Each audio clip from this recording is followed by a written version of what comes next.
two, three, four.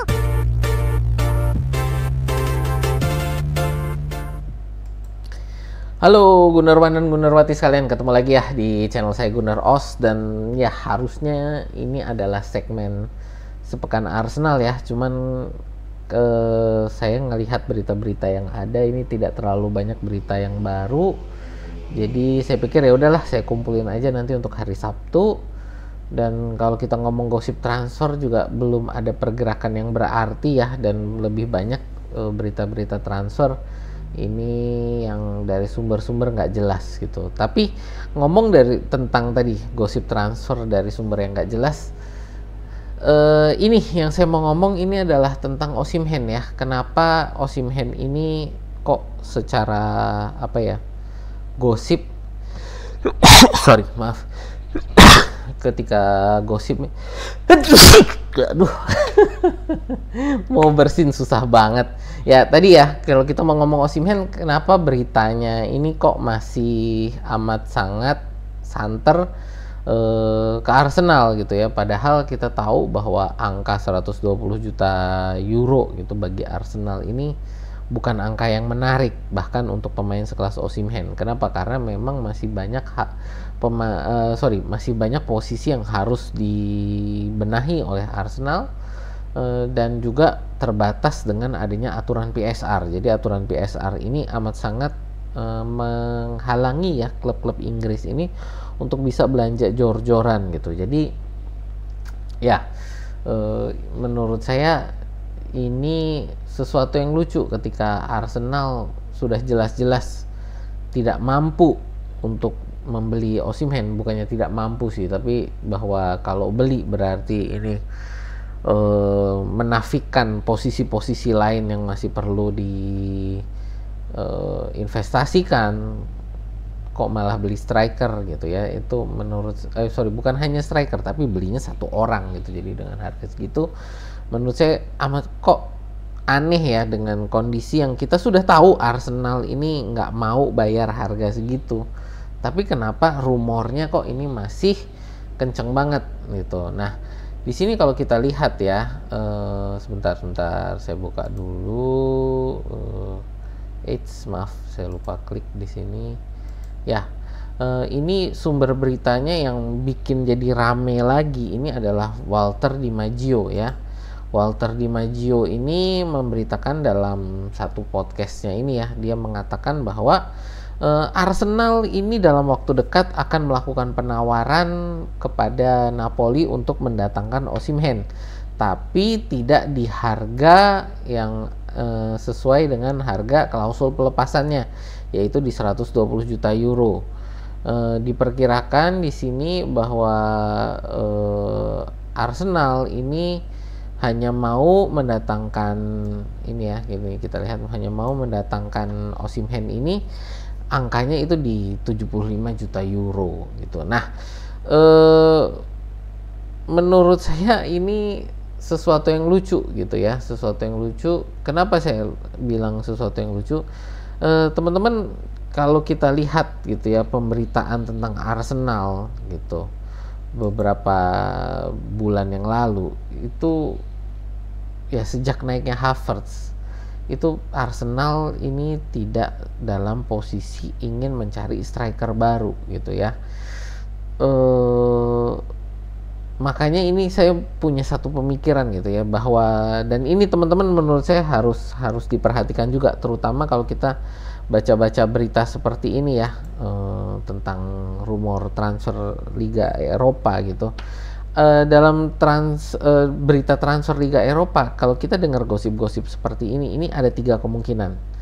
Yang pertama itu adalah klub ini memang benar-benar ingin mendatangkan si pemain. Dalam hari ini adalah Arsenal memang benar-benar ingin mendatangkan Osimhen.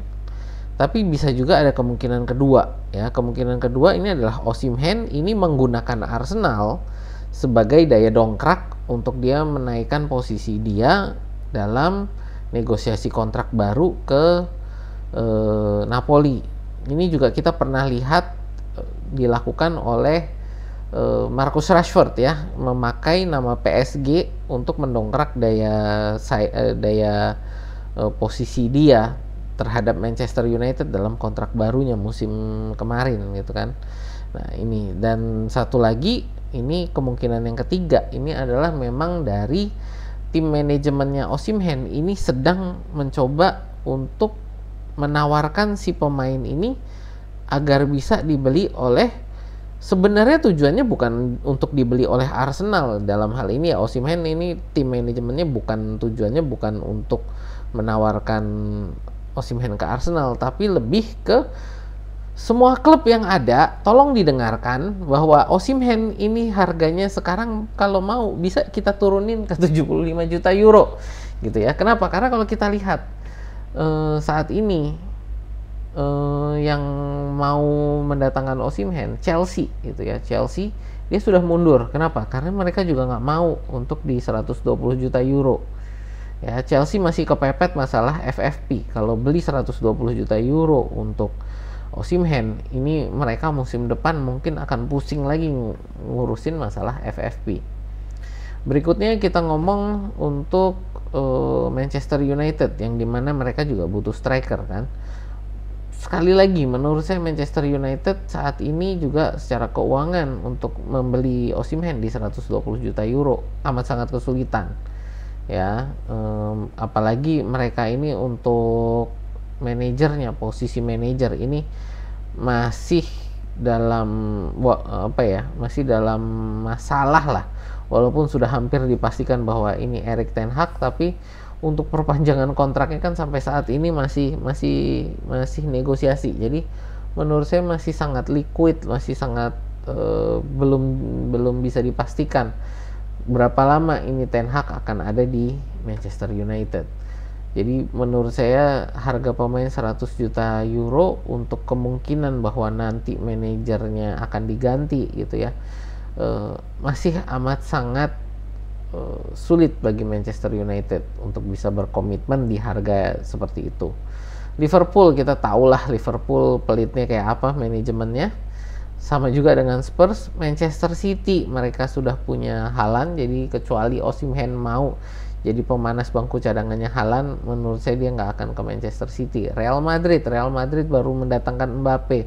Saya rasa juga tidak akan menggeser pemain-pemain mereka yang lain untuk mendatangkan Osimhen. Menurut saya juga ya itu nggak akan terjadi. Yang masih memungkinkan saat ini tinggal PSG gitu kan. Lalu ya mana lagi? Bayern Munchen mungkin, dimana Harry Kane juga tidak se-eksplosif yang diharapkan gitu kan. Intinya saat ini pilihan Osimhen untuk keluar dari Napoli dan tetap ada di Eropa, pilihannya amat sangat terbatas gitu ya. Jadi makanya untuk dari saya pemberitaan semacam ini, kalau kita lihat juga pemberitaan dari Arsenal bahwa mereka sebenarnya lebih cari penyerang sayap ya, dan ini sudah diberitakan bahkan sebelum jendela transfer dibuka bahwa Arsenal ini kalaupun membeli penyerang, ini adalah belinya penyerang sayap untuk sebagai pelapis atau pesaing bagi Bukayo Saka gitu. Jadi bahwa Arsenal mendatangi kubunya Osimhen, menurut saya kok ini sesuatu yang lucu gitu ya. Jadi sesuatu yang kayaknya dibuat-buat. Dan ya di sini makanya saya ingin menginformasikan ke teman-teman bagaimana bahwa kalau negosiasi seperti ini, pemberitaan gosip-gosip transfer seperti ini di majalah-majalah, koran-koran atau tabloid-tabloid di Eropa, kemungkinan besar ini adalah dari si agen ya, agennya, jadi tim manajemennya Osimhen ini yang berusaha menawarkan si pemain gitu kan. Nah inilah makanya saya nggak terlalu seneng memberitakan semua berita yang ada tentang pemain-pemain yang nama-namanya dihubung-hubungkan dengan Arsenal. Saya harus melihat dulu dari sumbernya bagaimana. Jadi ini Osimhen ini saya melihat memang dari awal pemberitaannya ini kok gimana ya, nggak terlalu, sumber-sumbernya ini jarang sekali dari sumber-sumber yang berkualitas gitu. Jadi ya, dan tadi ya jadinya amat sangat sulit dipercaya bahwa Arsenal ini mendatangi kubunya Osimhen untuk ngomong bahwa gue pengen di harga 75 juta euro. Menurut saya sih kayaknya nggak seperti itu gitu ya. Jadi lebih ke agennya Osimhen aja lah ini. Ya itu ya teman-teman. Jadi ya semoga sih ini menambah wawasan juga ya teman-teman, bahwa bagi untuk ngelihat pemberitaan-pemberitaan semacam ini bukan otomatis bahwa Arsenal ini melakukan hal seperti yang diberitakan. Kita harus bisa lihat masalah di belakangnya, masalah kecil-kecil di belakangnya, lalu juga pemberitaan-pemberitaan yang sebelumnya yang agak terkubur gitu ya, karena tidak terlalu bombastis gitu. Seperti tadi, Arsenal carinya penyerangnya ini adalah penyerang sayap, bukan penyerang nomor 9. Nah ini yang menurut saya harus kita perhatikan gitu ya. Ya inilah makanya saya selalu berani bilang bahwa Arsenal nih kemungkinan kecil untuk mau mendatangkan Osimhen karena memang harganya nggak cocok gitu. Tapi apakah ini artinya Arsenal tidak akan menawar Osimhen? Ya nggak tahu juga. Kalau harganya Osimhen ini, ya kita nggak usah ngomong 75 juta euro lah, kita ngomong di kisaran 50 juta euro. Menurut saya baru Arsenal mungkin akan tertarik untuk mendatangkan Osimhen. Kalau di 75 juta euro menurut saya masih terlalu tinggi untuk kondisi keuangan Arsenal saat ini, dimana apalagi pemain yang ada di dalam klub sendiri ini posisinya sudah sangat memuaskan. Kalau buat saya ya, kayak Havertz itu posisinya sudah sangat memuaskan, dia sebagai nomor 9-nya Arsenal. Ya itu aja sih teman-teman ya yang saya mau ngomongin tentang Osimhen. Sekali lagi, channel saya ini adalah fans channel Arsenal, jadi kalau teman-teman suka dengan konten-konten Arsenal semacam ini, boleh yuk di like, share, dan subscribe. Jangan lupa juga dipencet tombol loncengnya ya, jadi sehingga setiap kali saya ada upload, teman-teman juga dapat reminder. Ya itu aja dari saya, terima kasih yang sudah menonton, sampai jumpa di video kita berikutnya ya.